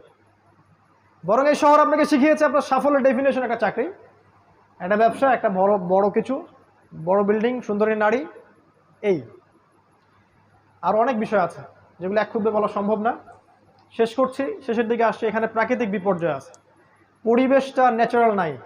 এখানে আমরা মুক্ত বাতাসে শ্বাস নিতে পারি না। এখানকার পানি আস্তে আস্তে লেয়ার নিচে নেমে যাচ্ছে। যদি আমরা বলি এটাও দলিল আছে কোরআন সুন্নাহয়, বলবে যে এরা পাগল হয়ে গেছে। এগুলোও থাকতে পারে। সূরা মুলকের শেষের একটা পড়েন, কুল আরাআইতুম ইন আসবাহা মাউকুম গাওরা ফামান ইয়াতিকুম বিমাইন মাইন। ভেবে দেখো হে মানব জাতি, কোনোদিন যদি সকাল করে দেখো যে পানির স্তর নিচে নেমে গেছে, কোন সেই ইলা আছে বা কে আছে তোমাদেরকে সুপেয় পানি, প্রবাহিত পানি এনে দিবে? পুরো বাংলাদেশে কোন সেটা শহর যেখানে পানির লেয়ার নিচে নেমে যাচ্ছে দিন দিন? মানুষের এখনো হুঁশ হয় না। ডেঞ্জার জায়গায় আমরা অবস্থান করছি। আমরা এখন শেষ করবো আর কয়েক মিনিটের মধ্যে ইনশাআল্লাহ। পরিবেশগত বিপর্যয়ের কথাই বলেন, নৈতিক অবক্ষয়ের কথাই বলেন, আপনার বস্তুবাদিতার কথাই বলেন, অর্থনৈতিক যে ইসলামিক ট্র্যাক থেকে সরে আসার কথাই বলেন, পলিটিক্যাল শিরকের কথাই বলেন, এই যে আপনি উঁচু বিল্ডিংয়ের কথা বলেন, এই যে বেহায়া নারীদের কথাই বলেন, নগ্নতা, অশ্লীলতা, আপনার পর্নোগ্রাফি, আপনার জিনা, সমকামিতা, সব কিছু কি আমাদের বড় বড় সায়েন্স, যেগুলো আপনি দেখবেন আপনার শহরে 100% মজুদ আছে। এবং এরকম যত শহর সারা ওয়ার্ল্ডে আছে তাদের মধ্যে আরও বেশি পরিমাণে আছে, তবে আমাদের শহরেও কম নাই। এই জন্য আমরা যখন এই শহরে প্রবেশ করি, ঢোকার সাথে সাথে মনে হয় যে আমরা ঢুকলাম in the city of Akhiruzzaman. এই জন্য আমি বলি Dhaka the city of Akhiruzzaman. আমার সাথে অনেকে একমত হতেও পারে, নাও হতে পারে। যারা দ্বিমত পোষণ করে তাদেরকে নিয়ে আমার কোনো মাথা ব্যথা নাই, তাদের প্রতি আমার কোনো আক্রমণাত্মক কোনো মনোভাব নাই। কারণ আমি যা বলছি বা আমরা যা বলছি এটা যদি সত্য হয়ে থাকে, হিস্ট্রি উইল রিমেম্বার ইট। এটাকে ইতিহাস মনে রাখবে ইনশাআল্লাহ। একসময় আমরা থাকবো না, তো মানুষ মনে রাখবে যে অমুক অমুক অমুক অমুক এই কথাগুলো আগেই বলে গিয়েছিল। আর যদি আল্লাহ না করুক এগুলো ভুল হয়, তাহলে ইতিহাস আমাদেরকে ভুলে যাবে, যেমন করে ইতিহাস অনেক মানুষকে ভুলে গেছে। আর যাদের কাছে এই নলেজগুলো আছে কিন্তু তারা সেগুলো জনগণকে বলছেন না, বা নিজের ব্যক্তি স্বার্থের কথা চিন্তা করছেন, বা কুফার, ফাসেক, জালেম, মুশরিক, মুনাফিকদের সাথে আতাত করছেন, আপোষ করছেন, ওদের পক্ষ নিয়ে কাজ করছেন, বা রিয়েল কথা বলছে, তাহলে আমরা বলবো ইতিহাস আপনাদেরকেও মনে রাখবে, বাট এই উম্মতের গাদ্দার হিসেবে মনে রাখবে ইনশাআল্লাহ। কি করবেন ঢাকাবাসী? সলিউশন আমি কয়েকটা বলতে পারি পয়েন্ট আকারে। আমার দৃষ্টিকোণ থেকে মনে হয় ফার্স্ট অফ অল আপনারা আপনাদের জীবনের উদ্দেশ্যটা ফিক্স করেন যে কী জন্য আপনারা পৃথিবীতে আসছি। আমিও কিন্তু ঢাকাবাসী। এখন আল্লাহ পাক আমাকে এখানেই জুড়াই দিয়েছেন তাকদীর। কিন্তু ব্যাপারটা হচ্ছে এই যে আপনাদের একজন হয়েই বলছে যে প্রথমে জীবনের উদ্দেশ্য ফিক্স করা উচিত, যে আমরা কী জন্য পৃথিবীতে বসবাস করছি, উদ্দেশ্যটা কি আমাদের পৃথিবীতে বসবাস করা। এই পাশবিক লাইফ লিড করা, খাবো দাবো, লাক্সারিয়াস জামা কাপড় পরবো, ঘুরে বেড়াবো, ফ্যান্টাসি, এক সময় আমরা মারা যাব। এরপরে কি আসলে এর পরের জীবনটাকে নিয়ে পরকালের বান্দা হয়ে বাঁচার চেষ্টা করি, আর দুনিয়াটাকে প্রয়োজন মনে করি। দুনিয়া আমার হাজত, যতটুকু লাগে সন্তুষ্ট থাকি। 10,000 টাকায় সংসার চললে 20,000 টাকা দিকে না যাই, একতলা বাড়িতে হয়ে গেলে 2তলা বাড়ি করার ওদিকে না যাই, বরং ওই সময়টা আমরা আল্লাহর দিকে ব্যয় করি। এক কথায় জীবনের উদ্দেশ্য ফিক্স করি, ফামান যুহজিহা আনিন নার ওয়া উদখিলাল জান্নাহ ফাকাদ ফাজ। এই একটা মনে রাখবেন, যাকে জাহান্নাম থেকে বাঁচানো হবে এবং জান্নাতে প্রবেশ করানো হবে সেই একমাত্র সফল, আর কেউ সফল না। ওই যে ট্রাম্প, নেতানিয়াহু, এই হাবিজাবি, বাইডেন, এই যে যা যা আছে আমাদের, পুতিন টুতিন, ফেরাউন, নমরুদ, কেউ সফল না যদি না তারা পরকালে জান্নাতে যেতে পারে। কেউ সফল না। এরা যদি পরকালে জাহান্নামে যায় ওইটাই আলটিমেট ওদের ধ্বংস। আর যে ব্যক্তি, আপনি আমি অমুক, আব্দুর রহিম, আব্দুল্লাহ, আব্দুর রহমান যে আছে, সে যদি পৃথিবীতে ওই শশা বিক্রি করে খায়, একটা ভ্যান চালায়, একটা রিক্সা চালায়, যাই চালায়, পরকালে যদি সে জান্নাতে যায়, এই ব্যক্তি সফল। সাফল্যের সংজ্ঞা আমাদেরকে আগে বুঝতে হবে। এটা ঢাকাবাসীর প্রতি প্রথম নসিহা। 2 নম্বর হচ্ছে যে বস্তুবাদিতা ছাড়তে হবে। বস্তুবাদিতা মানে দুনিয়াতে আসক্তি, ডুবে থাকা। আলহাকুমুত তাকাসুর হাত্তা যুরতুমুল মাকাবির, এই কনসেপ্ট থেকে বের হতে হবে। আল্লাহ পাক কিন্তু বলেছেন কাল্লা সাউফা তা'লামুন, ধমক একটা, অবশ্যই জানবে। সুম্মা কাল্লা সাউফা তা'লামুন, আবারও বলছি অবশ্যই জানতে পারবে। কাল্লা লাউ তা'লামুন ইলমাল ইয়াকিন, একবারে বিশ্বাস নিশ্চিত জ্ঞানের সাথে জানবে কবরে গেলে কোনটা আসলে কি ছিল। লা তারাউন্নাল জাহিম, প্রত্যেক চোখ অবশ্যই জাহান্নাম দেখবে, তোমরা অবশ্যই জাহান্নামকে দেখবে। এবং সুম্মা লা তুসআলুন্না ইয়াওমাইযিন আনিন নাঈম, প্রত্যেক নিয়ামত সম্পর্কে আল্লাহ পাক আমাদেরকে জিজ্ঞাসা করবেন। এই নসিহত আমার প্রতি, আপনাদের প্রতিও, যে আমরা বস্তুবাদী না হই, দুনিয়ার বান্দা হয়ে না বাঁচি, পরকালের বান্দা হয়ে বাঁচি। আল্লাহ পাক দুনিয়াকে আপনার পায়ে এনে দিবেন ইনশাআল্লাহ। শুধু একটাবার মনে নিয়াত করেন যে আমি আল্লাহর জন্য বাঁচবো, আল্লাহর জন্য মরবো, আল্লাহর জন্য আমার সালাত, আমার কোরবানি, আমার সব কিছু, দুনিয়ার যা যা প্রয়োজন আপনার, আল্লাহ আপনার পায়ের সামনে এনে হাজির করে দিবেন ইনশাআল্লাহ। দেখবেন এক জায়গায় গেছেন, আপনার জামা নাই, দেখবেন কেউ একজন জামা হাদিয়া দিয়ে গেছে, দেখবেন খেয়াল করে, যাচ্ছেন টাকা পয়সা নাই, কেউ হাতে টাকা দিয়ে চলে যাবে। শত শত এরকম মানে ঘটছে আমার জীবনেই, বলে শেষ করতে পারবো না। বললে আবার কিছু আমাদের উগ্রপন্থী ভাই আছেন, অতিরিক্ত মাত্রায় সহি, তারা বলবে আমি আবার সুফিজমে চলে আসছি। ভয় পাই আমি খুব তাদেরকে নিয়ে আর কি। তারা অলওয়েজ আমার কথাগুলোকে মার্ক করে, বা আমাদের কথাগুলোকে, একটা যদি স্লিপ অফ টাং বের হয়েছে এইটা নিয়েই কথা হবে। আসে মানে কে যেন ওদেরকে দায়িত্ব দিছে যে এটাই তাদের দায়িত্ব। ভাই, এই সময়টা আল্লাহর ওয়াস্তে দিনের পথে ব্যয় করেন। আপনি আপনার জায়গা থেকে কিছু উম্মার জন্য কিছু করেন, অনেক ভালো হয়। বা আমরা যদি ভুল করে থাকি, স্বাভাবিক, একটা মানুষ তো ভুল করতেই পারে, আপনি ভুলটাকে কনস্ট্রাকটিভলি ধরায় দেন, আসেন ডিসকাস করেন যে কোনটা ঠিক কোনটা বেঠিক। এমন তো হতেই পারে যে আপনার বুঝের চেয়ে এই বুঝটা বেটার। এমন আপনি যে স্কলার শায়েখ পূজা করছেন, তারা তো আমার মাযহাব মানে না, কিন্তু শায়েখ পূজা ঠিকই করে। তো শায়েখ যে পূজা করছেন, সেই শায়েখের চাইতে অন্য একটা শায়েখের কথা তো বেশি বেটার হতেও পারে। কেমন করে ধরে নিলেন যে এই ব্যাখ্যাটাই চূড়ান্ত? সালাফদের ব্যাখ্যাই নিব, ঠিক আছে, বাট সালাফরা এতটা বোকা ছিলেন না, তারা কোরআন সুন্নাহকে দিয়ে জগৎকে ব্যাখ্যা করতেন না, এমন ছিলেন না তারা। তো ব্যাপারটা এরকম, আমরা বস্তুবাদী না হই, আমরা জীবন উদ্দেশ্যটা ফিক্স করি, দুনিয়াকে প্রয়োজন মনে করেন, ইনশাআল্লাহ দুনিয়াকে আল্লাহ পাক আপনার পায়ের সামনে এনে হাজির করাবেন ইনশাআল্লাহ। আর 3 নম্বর একটা নসিহা হচ্ছে আপনি হালাল রিজিকের সোর্স করেন, হারাম রিজিকের দিকে যায়েন না। আমরা যত পরিশ্রম করছি, শিক্ষা, এই যে আমাদের ছোটাছুটি সকাল থেকে সন্ধ্যা পর্যন্ত, তার মূল একটাই কারণ, রিজিক। আর এই রিজিকটা নেয়ার জন্য আমরা কিন্তু হালাল হারামে পরোয়া করছি না। শুধু এতটুকু ফিক্স করেন মাথার মধ্যে, হালাল খাবো, হারামে যাব না। আল্লাহ তুমি আমার জন্য একটা হালাল রিজিকের ব্যবস্থা করে দাও, হোক সেটা ছোট, আমার পরিবার যেন চলে যায়। এবং ঢাকায় এরকম রিজিকের অনেক সোর্স আছে, এটা আমার চেয়ে আপনারা ভালো জানেন। অতএব হালাল রিজিকে থাকেন, হারামে যায় না। কোনোভাবেই সুদের সাথে আপোষ করেন না, ঘুষের সাথে আপোষ করেন না, দুর্নীতি করেন না। কোনোভাবেই আপনি প্রতারণা করেন না, অন্যের সম্পত্তি আত্মসাৎ করেন না, জুলম। 4 নম্বর বলবো পারিবারিক ব্যাপারটা। আপনার পরিবারটাকে আদর্শ পরিবার গড়ে তোলার চেষ্টা করেন। এমন একজন জীবন সঙ্গিনীকে বিয়ে করেন যে আপনাকে আল্লাহর পথে এগিয়ে যেতে সাহায্য করবে। একজন স্ত্রী যদি আপনার ঘরে থাকে যে দিন বোঝে এবং যে আপনার কনসেপ্টের সাথে একমত এবং যে চায় যে আপনি দিনের জন্য কিছু করেন, আপনার জন্য নামাজে দোয়া করে, আপনার দিনের বিষয়গুলো গুছায় দেয়, এমন স্ত্রী ঘরে থাকলে ওই স্বামী বিশ্ব জয় করতে পারবেন ইনশাআল্লাহ। আর যদি এমন স্ত্রী আপনার ঘরে না থাকে, আপনার পুরো জীবন এই স্ত্রীর পিছনে কাটাইতেই শেষ হয়ে যাবে। এই পুরো বিষয়টাই আপনার জন্য ফিতনা হয়ে যাবে। ইন্নামা আমওয়ালুকুম ওয়া আওলাদুকুম ফিতনাতুল লাকুম, এরকম হয়ে যাবে আর। তো আদর্শ পরিবার গড়ার জন্য স্ত্রী খুব ইম্পর্টেন্ট একটা টপিক। ভুল করবেন না, এমন কোনো ভুল সিদ্ধান্ত নেবেন না যে রূপের কারণে বা বংশের কারণে বা টাকা পয়সা দেখে বিয়ে করেছেন, পরে আপনি আর অ্যাডজাস্ট করতে পারছেন না, দেখলেন যে তার মধ্যে দিনদারিতা বাদ দিয়ে সবই আছে। এমন জায়গায় যায় না, দিনদারিতা থাকলে ওইটা নিয়ে থাকেন, বাকিগুলো ইগনোর করেন।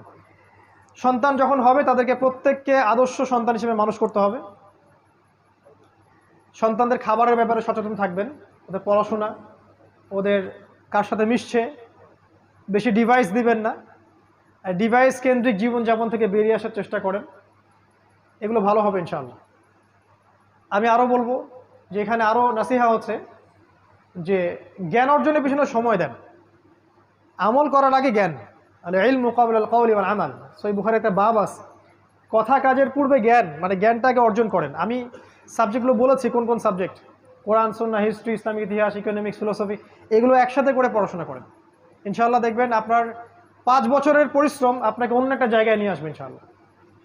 আমি কখনো বলি নাই যে ওলামায়ে কেরামের সোহবতে যাবেন না ইত্যাদি ইত্যাদি।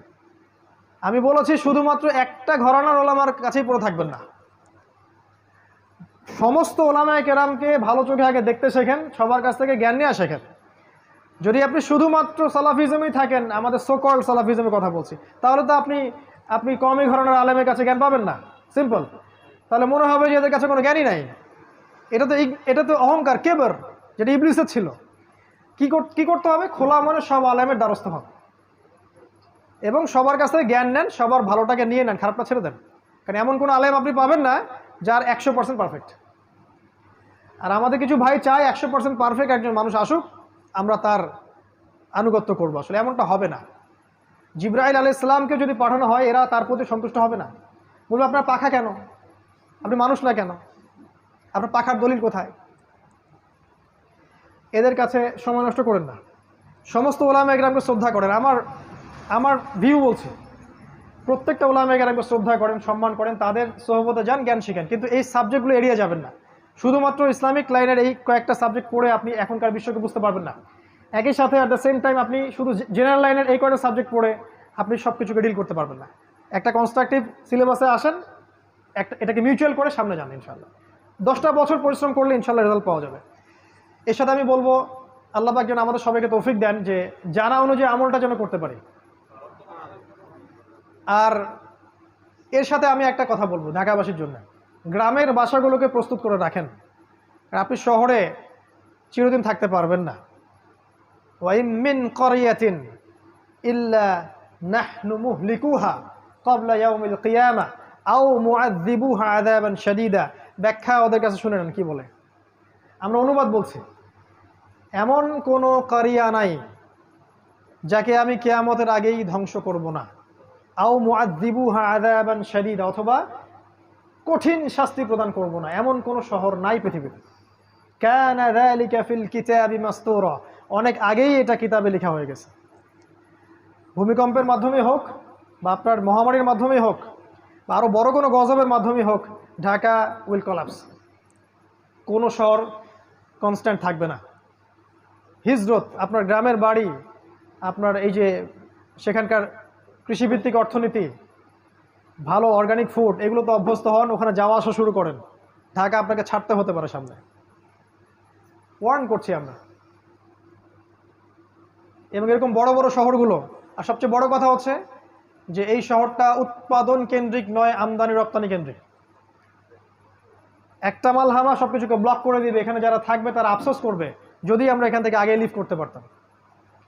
এটা প্রস্তুতি রাখেন। সর্বোপরি আল্লাহ পাক আমাদেরকে যতটুকু নিয়ামত দিয়েছেন, আমাদের জ্ঞান, আমাদের টাকা পয়সা, আমাদের স্ত্রী সন্তান, আমাদের এই যে জামা ইমারা, এগুলোকে দিয়ে দিনের খেদমত করার চেষ্টা করেন যতটুকু পারেন ইনশাআল্লাহ। সমসাময়িক বিষয়গুলো পড়েন, আগামীর জন্য প্রস্তুত থাকেন এবং আপোষে ইখতলাফ না করে, যারা ইখতলাফ করে ওদেরকে ভুলে যান। আপোষে যারা ইখতলাফ করে না, ওয়ানুম্মা ওয়ান জামা কনসেপ্টে বিশ্বাস করে, এই মানুষগুলোকে নিয়ে শান্তিপূর্ণভাবে মাক্কি জীবনে রাসূল সাল্লাল্লাহু আলাইহি ওয়াসাল্লাম যেভাবে এগিয়ে গিয়েছিলেন, আপনার এই শহরটা হচ্ছে কোনো বেটার জায়গা নয়, এইভাবে এগিয়ে গিয়ে আপনি একটা জামা বা একটা কমিউনিটি গড়ে তোলার চেষ্টা করেন। এটার খুব অভাব সারা দেশে। এটা যদি করতে পারি ইনশাআল্লাহ তাআলা, আল্লাহ পাক আমাদের মধ্যে একটা রুহামা দিবেন, একটা জামা দিবেন, একটা সুন্দর মৈত্রী ভালোবাসা থাকবে এবং এই শহরের যে জাহিলিয়াতগুলো আছে এগুলোকে স্কিপ করা আমার জন্য সহজ হবে, কারণ একা একা আপনি কিছুই করতে পারবেন। আল্লাহ পাক আমাদের সবাইকে আলোচনাটা শুনে বুঝে আমল করার তৌফিক এনায়েত করুন, আমিন। আজকের সময় আসলে সংক্ষিপ্ততার কারণে অনেক বিষয় স্কিপ করে গেলাম। ইনশাআল্লাহ তাআলা আগামীতে আমরা এটা নিয়ে বিস্তারিত আলোচনা করব ইনশাআল্লাহ। আকুলু কওলি হাযা আস্তাগফিরুল্লাহ ওয়া লাকুম ওয়া লিসাইরিল মুসলিমিন। বারাকাল্লাহু লানা ওয়া লাকুম বিল আয়াতিল হাকীম ইন্নাহু তাআলা জাওয়াদুন কারীমুন রাউফুর রহিম। আসসালামু আলাইকুম ওয়া রাহমাতুল্লাহ। ভাই আসেন। ঠিক আছে, সমস্যা নেই, একই বিষয়।